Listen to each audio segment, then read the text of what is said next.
Thanks for watching. Don't forget to like, comment, share and subscribe to. अस्सलामु अलैकुम वरहमतुल्लाहि वबरकातुह।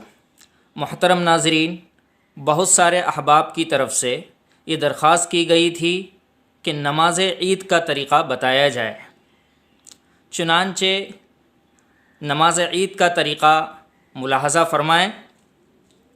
जब इमाम और मुक़्तदी क़िबला रुख होकर अपने मुसल्लों पर खड़े हो जाएं, तो इमाम इस तरह नियत करे कि मैं 2 रकात नमाज वाजिब ईद उल फ़ित्र 6 ज़ाइद तकबीरों के साथ पढ़ता हूँ, और मुक़्तदी ये नियत करे कि इस इमाम के पीछे 2 रकात नमाज वाजिब ईद उल फ़ित्र 6 ज़ाइद तकबीरों के साथ पढ़ता हूँ। फिर इमाम और मुक़्तदी तकबीर तहरीमा यानी अल्लाहु अकबर कहकर हाथ बांध लें और उसके बाद सना पढ़े। सना के बाद 3 तकबीरें ज़ाइद कहें और हर तकबीर के दरमियान 3 मरतबा सुबहान अल्लाह या अल्लाहु अकबर कहने के बक़दर खामोश रहें। 3 तकबीरें इस तरह से कहें, मुलाहज़ा फ़रमाएँ। अल्लाहु अकबर कहकर हाथ कानों तक उठाएं और छोड़ दें। फिर अल्लाहु अकबर कहकर कानों तक हाथ उठाएं और छोड़ दें। फिर तीसरी मर्तबा अल्लाहु अकबर कहकर हाथ कानों तक उठाएं और बांध लें।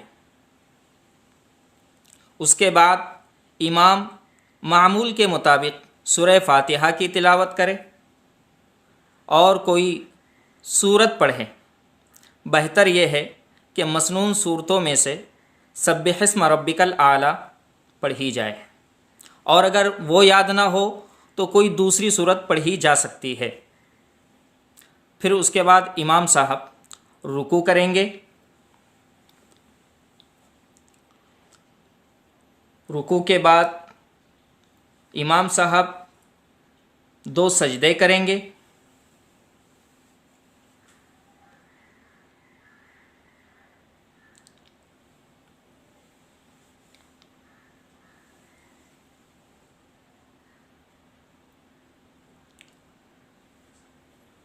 नाज़रीन, ये पहली रकात मुकम्मल हो गई अल्हम्दुलिल्लाह। अब इमाम साहब दूसरी रकात के लिए खड़े हुए तो पहले सूरह फातिहा पढ़ें, उसके बाद कोई सूरत मिलाए। अगर सूरह गाशिया यानी हल अता का हदीसुल गाशिया याद हो तो वो पढ़े, वरना जो सूरत याद हो पढ़ी जा सकती है। फिर उसके बाद रुकू में जाने से पहले इमाम और मुक़्तदी ज़ाइद 3 तकबीरें कहें। वो इस तरह से हैं। अल्लाहु अकबर कहकर हाथ कानों तक उठाएं और छोड़ दें। फिर अल्लाहु अकबर कहकर हाथ कानों तक उठाएं और छोड़ दें।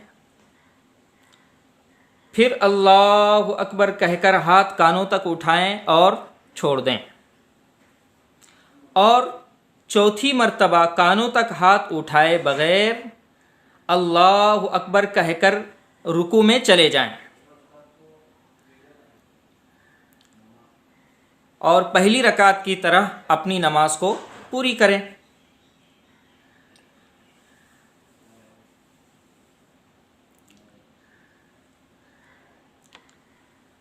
और ये बात याद रखें कि पहली रकात में 3 ज़ाइद तकबीरों में 2 मरतबा हाथ छोड़ना है और तीसरी मरतबा में हाथ बांध लेना है, और दूसरी रकात में 3 मरतबा हाथ छोड़ना है और चौथी तकबीर में रुकू में चले जाना है। अब इमाम साहब अपनी नमाज पूरी कर रहे हैं, मुक़्तदी हज़रात भी इनके साथ में नमाज पूरी कर रहे हैं।